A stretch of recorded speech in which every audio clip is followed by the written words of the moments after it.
الحمد لله وكفى وسلام على عباده الذين اصطفى أما بعد فأعوذ بالله من الشيطان الرجيم بسم الله الرحمن الرحيم إنما يخشى الله من عباده العلماء صدق اللہ مولانا العظیم۔ محترم سامعین، اللہ تعالی ہماری بیٹھک کو یہاں اپنی بارگاہ میں قبولیت والا درجہ عطا فرما دے۔ آج بڑی ہی قبولیت کی ساعات ہے۔ بخاری شریف، مسلم شریف کی تکمیل ہو رہی ہے۔ اللہ تعالی نے یہ قیمتی دولت جن بنات کو عطا کی ہے، جن بنین کو عطا کی ہے، کائنات میں اس سے بڑھ کر کوئی اور دولت نہیں ہو سکتی۔ اصل علم جو اللہ کی نظر میں علم ہے، اور جتنے قرآن اور حدیث کے اندر فضائل آ رہے ہیں اس کا مصداق یہ علم دین ہے۔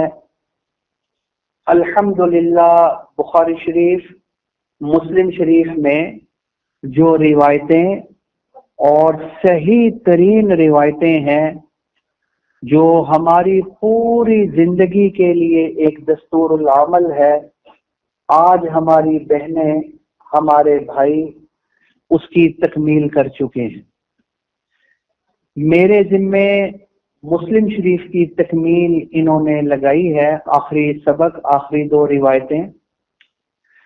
اسی مسلم شریف کے مقدمہ میں محمد ابن سیرین رحمت اللہ علیہ فرمان لگے، یہ جو اس کتاب کے اندر، مسلم شریف کے اندر جو علم ہے، سمجھے، جو اصل علم ہے، وہ ان ھذا العلم علم دین، یہ علم جو علم کہلانے کے لائق ہے، محمد ابن سیرین رحمت اللہ علیہ مسلم شریف کا مقدمہ کیا فرما رہے ہیں؟ ان ھذا العلم علم دین، اصل علم جو ہے وہ علم دین ہے۔ باقی آپ کے کالج ہے، باقی آپ کی یونیورسٹی ہے، اسکول ہے، لٹرم پٹرم جتنی ترتیبیں بنی ہوئی ہیں، یہ علم نہیں، یہ ہنر سکھلا رہے ہیں۔ آپ انجینئر بن جائیں گے، آپ ڈاکٹر بن جائیں گے، آپ سائنسدان بن جائیں گے، ایک ہنر آپ کے پاس آ جائے گا، اس کا نام علم نہیں۔ مجھے اچھی طرح یاد ہے، حضرت مولانا عبید اللہ صاحب رحمت اللہ علیہ، اللہ ان کی قبر پر اپنی کروڑہا رحمت نازل فرمائے۔ دادا جی علیہ رحمت محتمم جامع شفیہ میں اس روز حساب لگا رہا تھا، 23 سال کا عرصہ اللہ نے موقع دیا حضرت کی خدمت میں بیٹھنے کا، اور تھوڑا بہت وہ جو سیکھ سکتا تھا، ٹوٹی پھوٹی جو ترتیب میری بنی ہے۔ حضرت تو ایک سمندر تھے، 23 سال کا عرصہ میں حضرت کی خدمت میں بیٹھا رہا پڑھنے کے لیے، 23 سال کا عرصہ، سمجھے۔ خیر، اللہ تعالیٰ نے وہ تو ایک سمندر بنایا ہوا تھا۔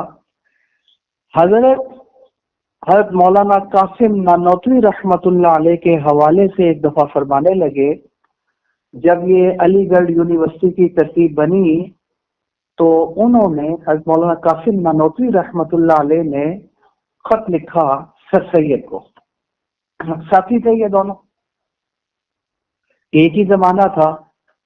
خط میں جو بات تھی اس کا ایک خلاصہ، ہلکا سا ایک جملہ میں آپ کے سامنے عرض کر دیتا ہوں۔ فرمانے لگے، کہنے لگے بات یہ ہے کہ حضور صلی اللہ علیہ وسلم جسے علم کہویں ان کو تم علم ہی نہ سمجھو،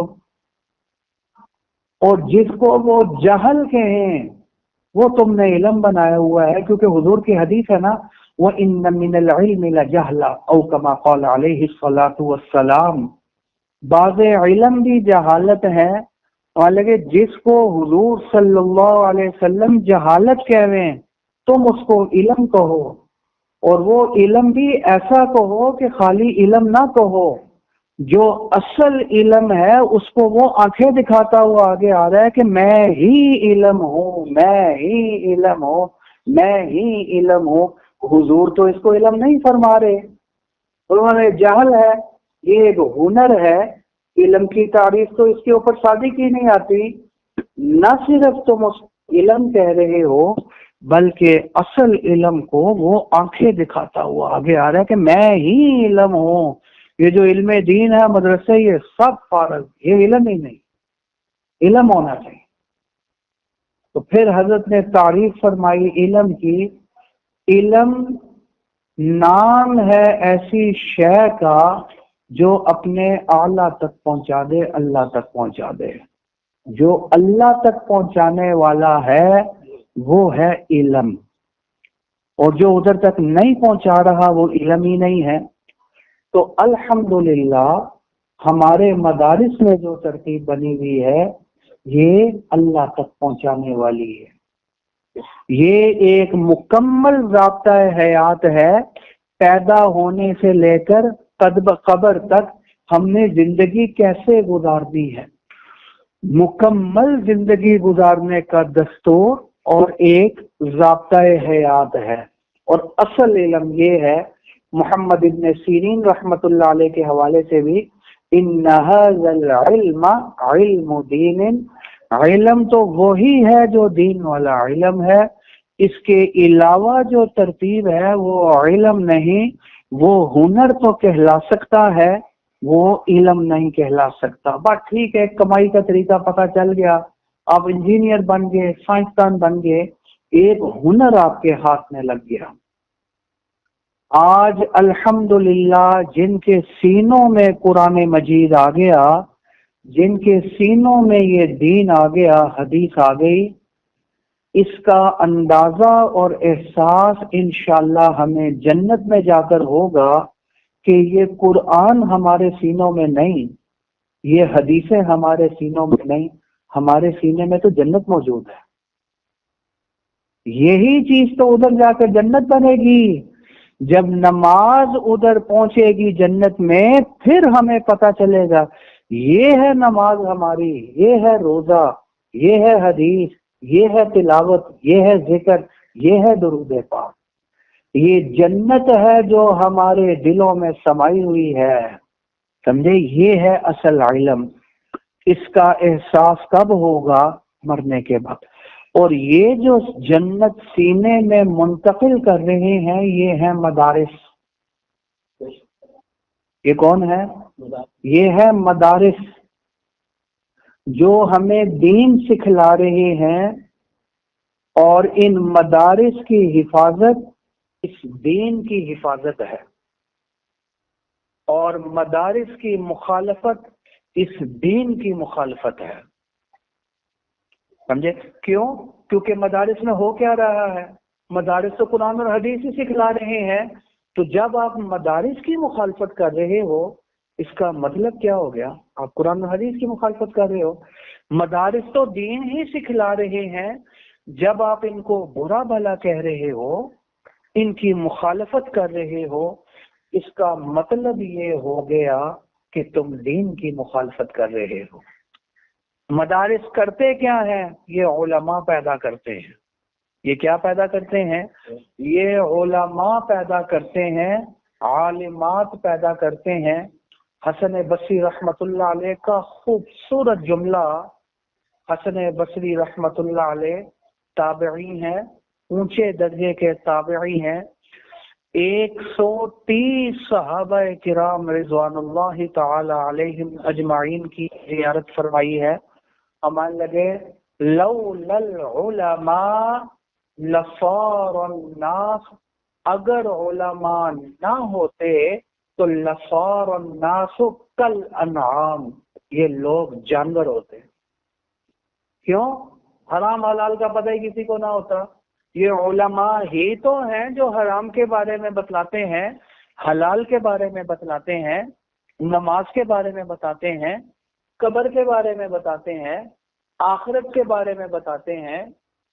سمجھے کیا کرنا ہے کیا نہیں کرنا، اللہ تعالیٰ کے کیا احکام ہے، ہماری شریعت کیا ہے، اللہ کا تقاضا کیا ہے، سمجھے دستور العمل، مرنے کے بعد کیا معاملات ہونے والے ہیں، یہ کون بتلاتے ہیں؟ علماء۔ اگر یہ نہ ہوتے، لوگ جانور ہوتے۔ لصار الناس، لام بھی لے کر آئے، الحمدللہ علماء موجود، جانتے ہیں لام تاکید کے لیے، یقیناً یہ ساری دنیا جانور بن جاتی۔ جیسے جانور کو حلال حرام کی تمیز نہیں، ان کو بھی حلال حرام کی تمیز۔ جیسے جانور کو یہ احساس نہیں مرنے کے بعد قبر میں بھی جانا ہے، اللہ کے سامنے پیش بھی ہونا ہے، پل صراط بھی ہے، میزان بھی ہے، ترازو بھی ہے، حساب کتاب بھی ہے، دوسرے معاملات بھی ہیں۔ جیسے جانور کو یہ احساس نہیں، اس کو بھی یہ پتہ، جانور بن جاتے۔ مدارس کیا کر رہے ہیں؟ یہ علماء نکال رہے ہیں۔ جہاں انہوں نے دین کو ختم کرنا تھا، وہاں انہوں نے مدارس کو ختم کر دیا۔ اور آپ دیکھیں، میں مثال بھی آپ کے سامنے دے دیتا ہوں، ہمارے حضرت علیہ رحمت فرماتے تھے ترکی میں کیا ہوا تھا؟ ترکی میں یہ ہوا تھا، یہ موجودہ سربراہ تو الحمدللہ بہت پیاری شخصیت ہے، ان سے پہلے انہوں نے کیا کیا؟ مدارس ختم کر دیے۔ مدارس ختم ہو گئے تو علماء ختم ہو گئے، علماء ختم ہو گئے، لڑکیاں ننگی باہر نکل آئیں، اسکرٹیں پہن لیں، وہ بےہودہ لباس، وہ گندگی، وہ بےہودگی جو ہمیں یورپ میں نظر آتی ہے وہ ادھر بھی نظر آنا شروع ہو گئی۔ کیا کیا تھا انہوں نے؟ کچھ بھی نہیں، انہوں نے کام صرف ایک کیا تھا، مدارس بند کر دیے۔ ابھی اس وقت بھی ایسی ہی کوششیں یہاں بھی ہو رہی ہیں۔ ظاہر ہے باطل کی توجہ کا اس وقت سب سے بڑا مرکز جو اس کی آنکھوں میں کھٹک رہا ہے وہ ہمارے مدارس ہیں۔ کیوں؟ مدارس بند، علماء ختم، لوگ جانور بن جائیں گے۔ وہی بےہودگی اور گندگی جو وہ چاہ رہے ہیں، وہ سلسلہ، وہ ترتیب یہاں شروع ہو جائے گی۔ تو یہ مدارس، یہ علماء نکال رہے ہیں، یہ عالمات یہاں سے نکل رہی ہیں۔ انہوں نے اس معاشرے کو اس گندگی، اس بےہودگی سے روکا ہوا ہے۔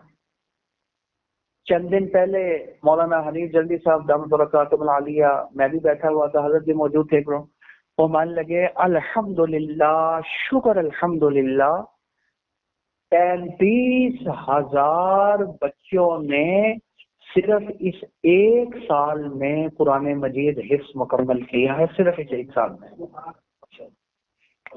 اور 34,000 ہمارے وہ ہیں جو علماء بنے ہیں صرف ایک سال میں، سمجھے؟ جن میں سے 22,000 ہماری عالمات ہیں، ان کی تعداد زیادہ ہے، یہ کم بنے ہیں۔ جو عالمہ بنی ہیں وہ 22,000 ہے اس ایک سال میں، اور جو علماء باقی کتنے بچ گئے؟ 14-15,000 جو بچے ہیں وہ عالم ہیں، جو اس ایک سال میں وفاق المدارس کے تحت الحمدللہ انہوں نے یہ اپنی تکمیل کی ہے، عالمات بھی اور عالم بھی۔ 34,000 ایک سال میں بنے ہیں۔ یہ وہ ہیں مدارس جو اس طرح کی کھیپ نکال رہے ہیں جو اس معاشرے کو جانور بننے سے روکے۔ میں سمجھتا ہوں اس دین کے محافظ، بلکہ اس اسلام اور پاکستان کے محافظ بھی یہی علماء ہیں۔ سمجھ آ رہی ہے نہیں آ رہی بات؟ بہرحال اللہ تعالیٰ ان مدارس کی مکمل حفاظت فرمائے، ان علماء کی حفاظت فرمائے۔ آپ سب لوگوں سے بھی میری درخواست ہے، کبھی بھی علماء کی مخالفت نہ کرنا، مدارس کی مخالفت نہ کرنا، یہ مخالفت دین کی مخالفت ہے۔ ہمارے اینکر حضرات جو اس وقت بیٹھے ہوئے ہیں، ظاہر ہے یہ پیڈ ہیں، سمجھے؟ اس وقت باطل ان کو اور اس قسم کے بے دین نہ کہیں، بد دین لوگوں کو چنتا ہے اور ان کو آگے کرتا ہے، اور مدارس کے اوپر اور علماء کے اوپر یہ لوگ حملہ آور ہوتے ہیں، لوگوں کا اعتماد ادھر سے اٹھاتے ہیں۔ آپ لوگوں نے کم از کم اتنا تو کر سکتے ہیں، ان مدارس کے لیے، ان علماء کے لیے ہر نماز کے بعد ان کو اپنی دعاؤں میں یاد رکھیے انشاءاللہ۔ ابھی الحمدللہ آج تکمیل ہے مسلم شریف کی، بنات کی ترتیب میرے خیال میں، ہاں بنات کا سلیبس آج مکمل ہو رہا ہے مسلم شریف کا۔ اس حوالے سے بھائی سیف الکریم نے کل ذکر کیا تھا، تو 2 روایتیں جو بھیجی تھی وہ کون سی جو تم نے مجھے بھیجی تھی؟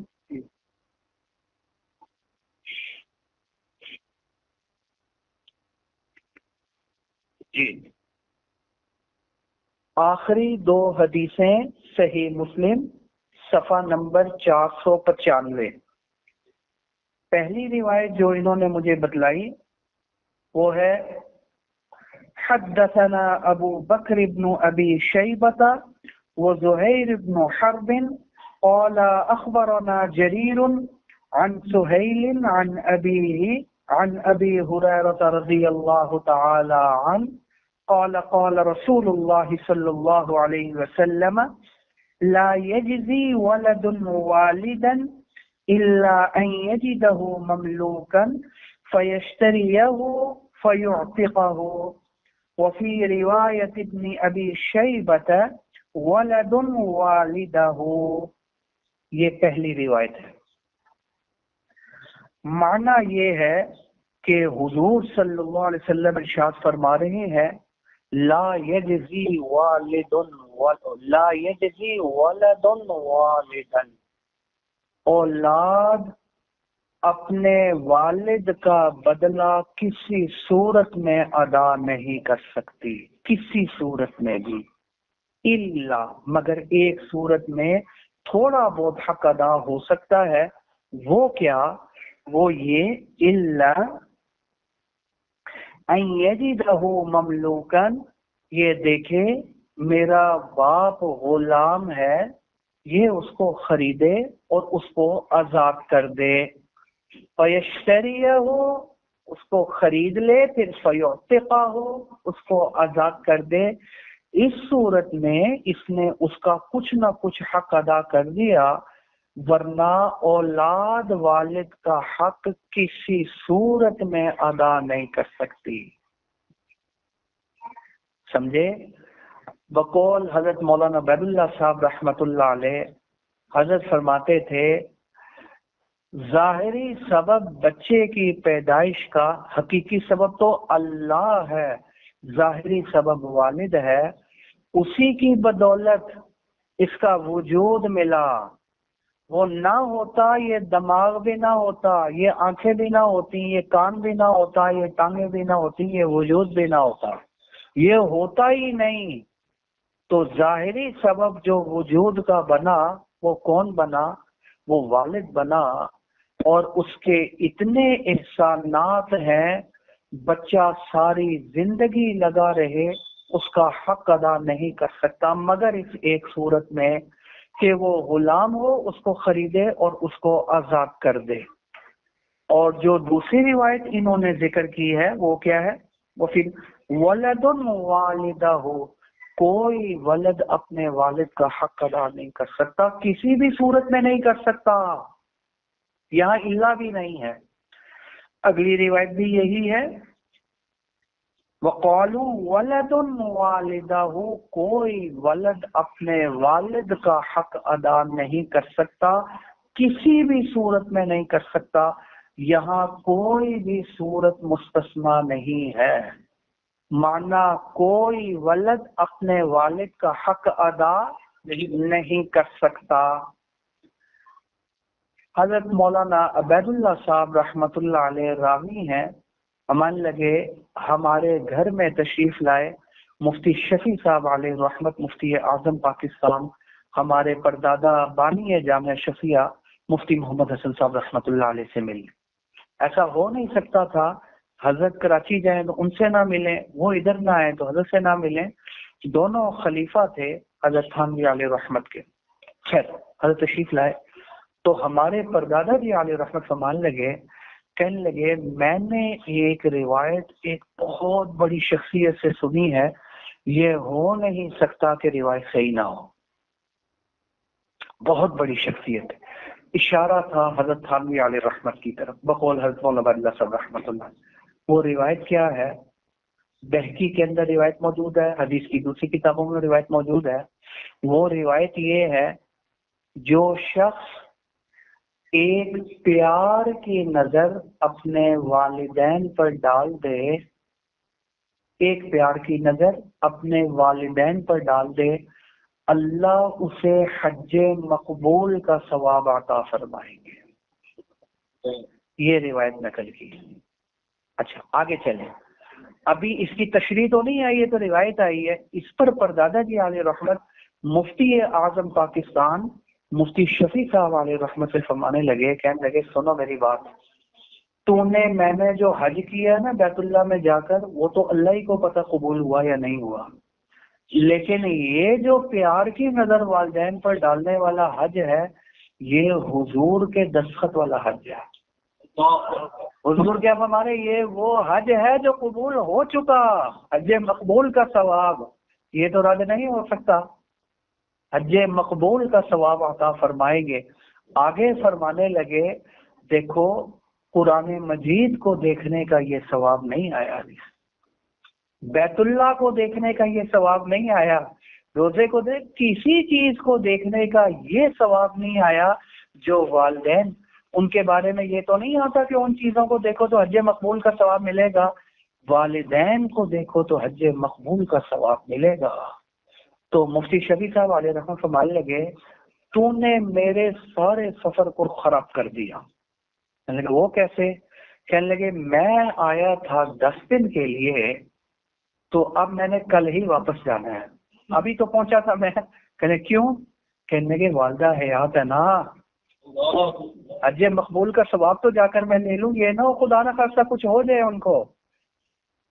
ایک پیار کی نظر، اسی روایت میں یہ ہے اگر صحابی نے سوال کیا جو 99 مرتبہ یا 100 مرتبہ پیار سے دیکھ لے، حضور فرماتے ہیں 100 حج مقبول کا ثواب ملے گا۔ او کما قال علیہ الصلوۃ والسلام، اس لیے حضرت فرمایا کرتے تھے جن کے والدین زندہ ہیں میرا یہ جی چاہتا ہے میں چیخیں مارنا شروع کر دوں اور ان کو کہوں خدا کا واسطہ ہے، خدا کے لیے ان کی جتنی خدمت ہو سکتی ہے کر لو، جتنی خدمت۔ اتنی بڑی دولت اس کائنات کے اندر نے، ایک پیار کی نظر حج مقبول کا ثواب، اور جو ان کے ساتھ ظلم اور زیادتی کرتا ہے پھر اس کا وبال بھی ایسا ہے، آخرت والا تو ہے ہی ہے، لیکن یہ وہ سزا ہے جو نقد بھی ملتی ہے اور ادھار بھی، آخرت پر ادھار بھی ہو گئی اور نقد بھی ملتی ہے۔ یہ ہو نہیں سکتا کہ اس کو موت آ جائے اور اس کے اوپر پکڑ نہ آئے، جو والدین کے ساتھ ظلم اور زیادتی کرتا ہے یہ ہو ہی نہیں سکتا۔ چنانچہ مفتی محمد حسن صاحب رحمۃ اللہ علیہ پردادا جی علیہ رحمت، یہ دادا جی نے مجھے سنائی بات، سبق پڑھا رہے تھے مسجد میں بیٹھ کر، ایک بڑا شریف اور اچھا بچہ ماشاءاللہ پگڑی پہنی ہوئی ہے سبق پڑھ رہا ہے۔ کیا ہوا، ایک سبق کے بعد ایک بابا جی آئے تو بڑی بدتمیزی سے بات کی اس، تو پردادا جی نے پوچھا یار کون ہے یہ طالب علم، کس کے ساتھ اتنی بدتمیزی سے بول رہا؟ بابا جی ہیں اور یہ بڑے سخت بدتمیزی کر رہا ہے، ان سے توہین کر رہا ہے، یہ کون ہے، یہ بزرگ کون ہے؟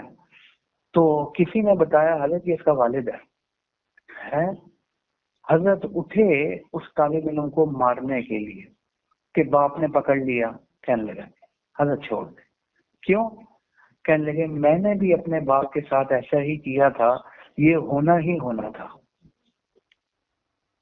تو فرمان لگے یہ معاملہ جو ہے یہ پھر ادھار نہیں، یہ نقد بھی ہوتا ہی ہوتا ہے، یہ ہونا ہی ہونا ہوتا ہے، باقی معاملات تو چلو اللہ یہاں چھوڑ دیں، آگے جا کر پکڑ فرما لیں، معاف کر دیں، لیکن یہ وہ جرم ہے، یہ ہو نہیں سکتا کہ اس کو موت آ جائے اور اس کو پکڑ اور سزا نہ ملے اس دنیا میں، یہ ہو ہی نہیں سکتا۔ یہ تو وقت کی قلت کی وجہ سے میں نے ایک بات رکھی، بے شمار ایسے قصے اور واقعے میرے سامنے موجود ہیں۔ ایک بات اس میں سے اور عرض کر دیتا ہوں، ایک خاتون کی کال آئی، کہنے لگے مفتی صاحب میرا جو خامد ہے نا، تو کیا ہوتا ہے اس کی قبر کو کتے رات کو جاتے ہیں، چاٹتے ہیں تو ننگا کر دیتے ہیں، ہمیں رات کو ڈر لگتا ہے، ہم تو جا بھی نہیں سکتے، اگلے دن جا کر پھر مٹی ڈالتے ہیں، پھر کتے ایسے ہی کر دیتے ہیں۔ میں کہ سود تو نہیں کھاتا تھا کہیں؟ کہنے لگے نہیں سود تو نہیں کھاتا تھا، لیکن ایک بات ہے، میں ایک دفعہ گھر میں تھی، اس کا والد کے ساتھ جھگڑا ہو گیا، اس کے ہاتھ میں جو گلاس پکڑا تو اس نے وہی والد کے منہ پہ مار دیا۔ میں کہا یہ ہے بات، یہ ہو نہیں سکتا، آپ اس کے ساتھ کریں اور بچ جائیں، یہ نہیں ہو سکتا۔ اور یہی آخری روایت یہ ہم نے ابھی پڑھ لی ہے، والد کا حق بچہ کسی بھی صورت میں ادا نہیں کر سکتا۔ یہ نہ تھا اس نے ہاں کر دیا، عدم سے وجود میں لانے کا ظاہری سبب، حقیقی سبب تو اللہ ہے، یہ باپ ہی بنا، اسی کی بدولت یہ گویا ظاہری سبب بن گیا، یہ وجود مل گیا، آنکھیں مل گئیں، کان مل گیا، ناک مل گیا، ہم ہیں تو جنت میں بھی جائیں گے نا، ہوتے ہی نہ جنت میں کیسے جاتے ہیں، ہوتے ہی نہ آخر ہے، تو اسی کی بدولت یہ بڑی بڑی نعمتیں ملی ہیں۔ حضور فرماتے ہیں اس کا حق ادا نہیں ہو سکتا۔ خیر، ابھی یہ آخری روایت ہے کہ مگر ایک روایت میں آ رہا ہے مگر ایک صورت میں تھوڑا سا ادا ہو سکتا ہے، وہ کیا کہ دیکھے کہ باپ غلام تھا، اس کو خریدے اور آزاد کر دے، ہاں یہ کہا جا سکتا ہے کہ اس نے کچھ حق ادا کر دیا، ورنہ کسی صورت میں نہیں۔ اور باقی روایتوں میں تو مطلق آیا کہ حق ادا ہی نہیں ہو سکتا۔ ابھی ہم دیکھتے ہیں غلام تھا باپ، یہ غلام لونڈی کیا معاملہ ہے، آج کل تو ہو نہیں رہا، تو آج کل بھی یہ ہو سکتا ہے یا نہیں ہو سکتا؟ اسلام پر ابھی بھی مستشرقین اور کفار کی طرف سے ایک بڑا اشکال یہ غلام اور لونڈی کے حوالے سے ہے۔ ایک ساتھی آئے جامعہ شفیہ میں، مجھے کہنے لگے، میرے ایک عزیز کے جاننے والے تھے، انہوں نے مجھے بھی بلا لیا گھر، کہنے لگے یہ ڈاکٹر ہیں، اور آپ کو پتا ہے کہاں ڈاکٹر ہیں؟ یہ امریکہ میں ڈاکٹر ہیں، اور ڈاکٹر بھی امریکن فوج کے ڈاکٹر ہیں، جو امریکی فوج ہے نا، ہے یہ مسلمان لیکن یہ ان کا ڈاکٹر ہے۔ تو اس کا ایک سوال ہے، میں کہا کرو سوال۔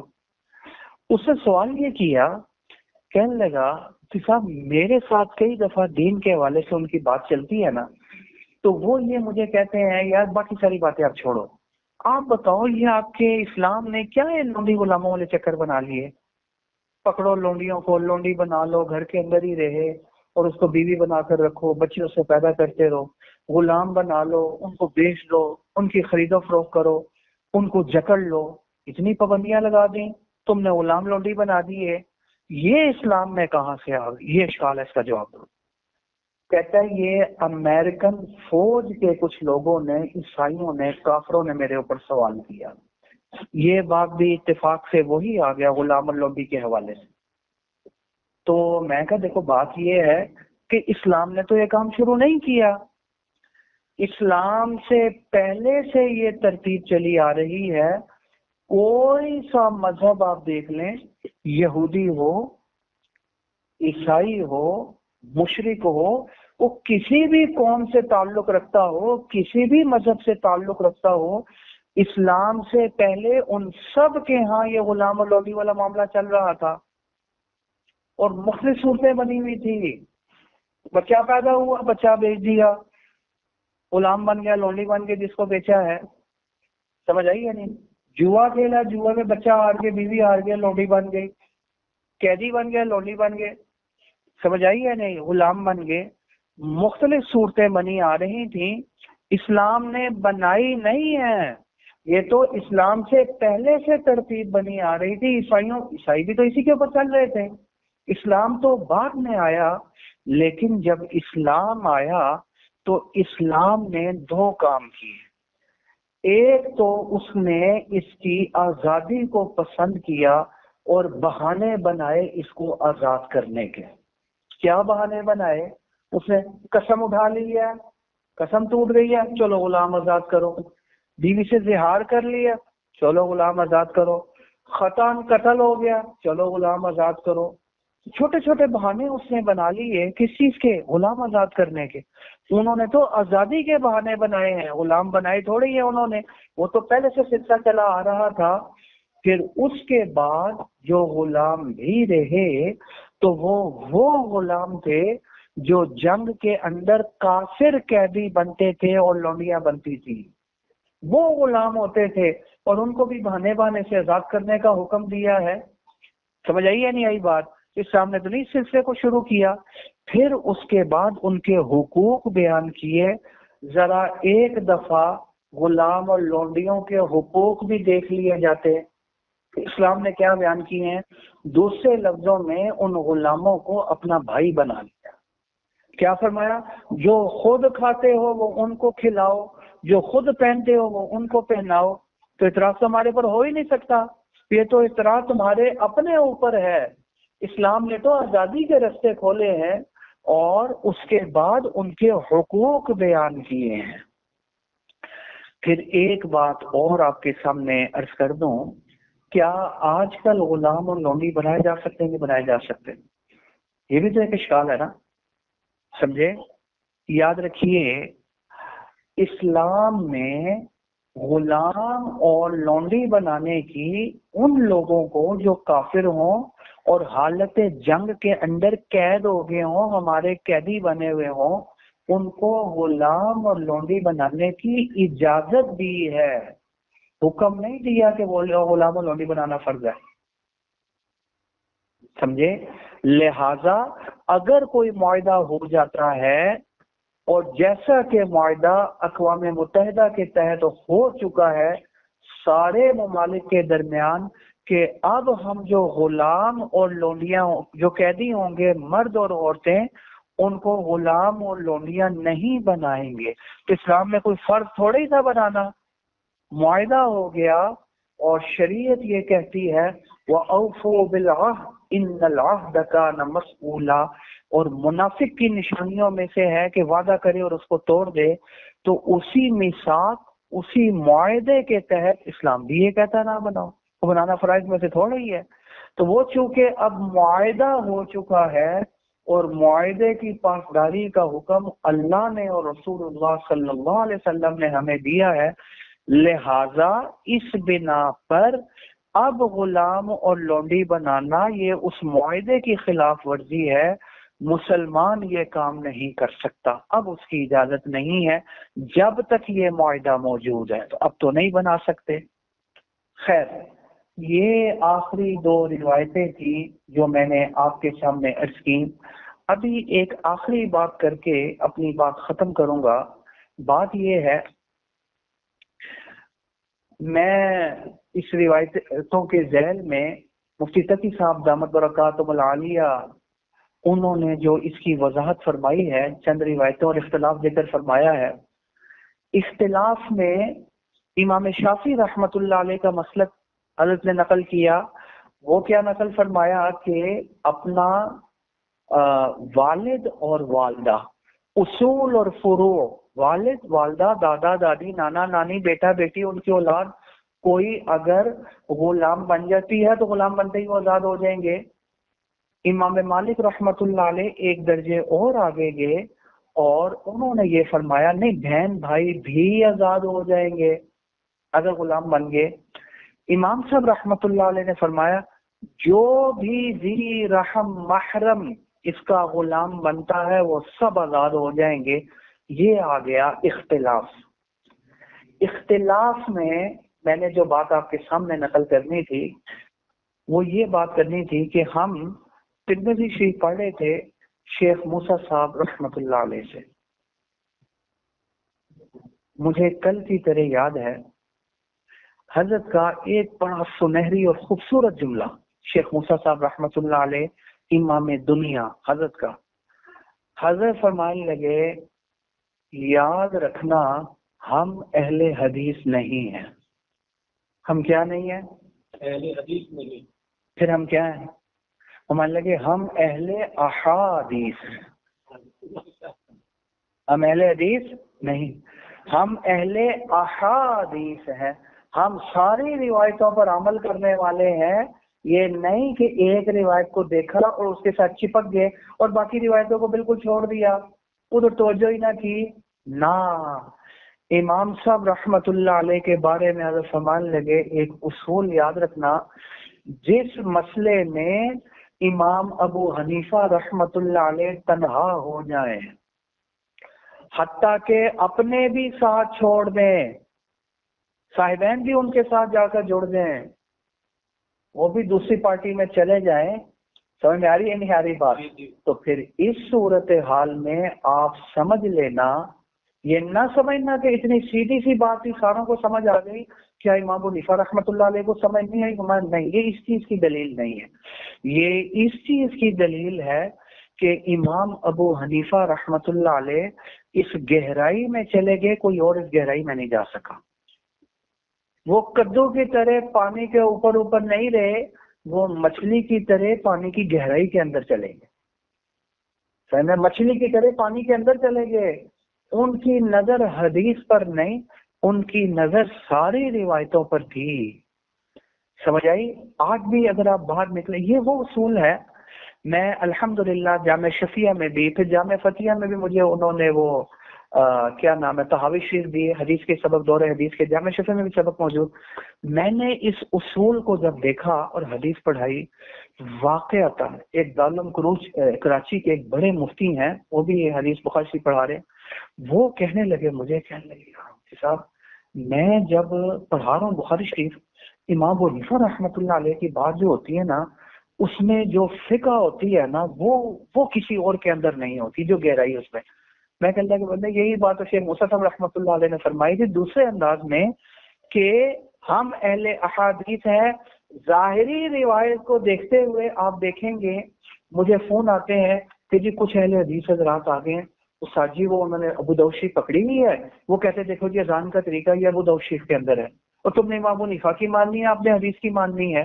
اسی طرح مختلف مسئلوں میں حدیث کتاب پکڑ کر آ جائیں گے۔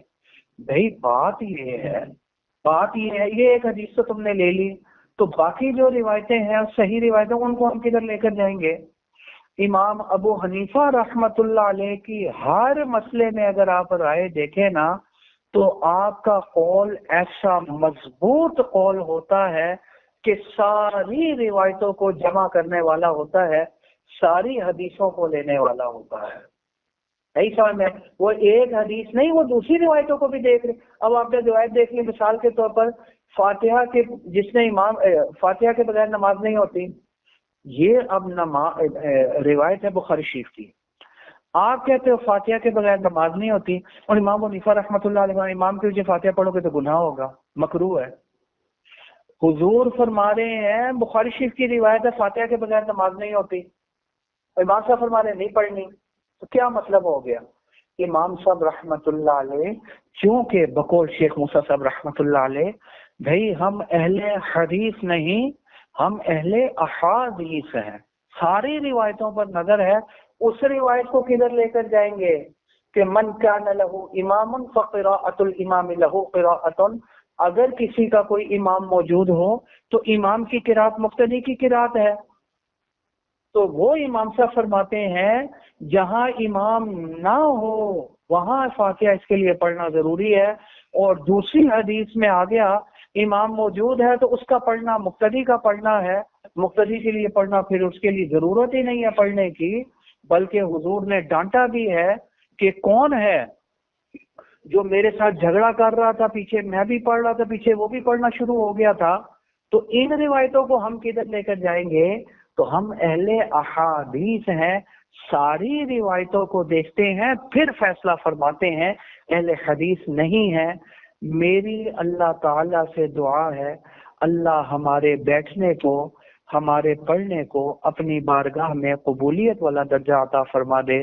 وآخر دعوانا ان الحمد للہ رب العالمین۔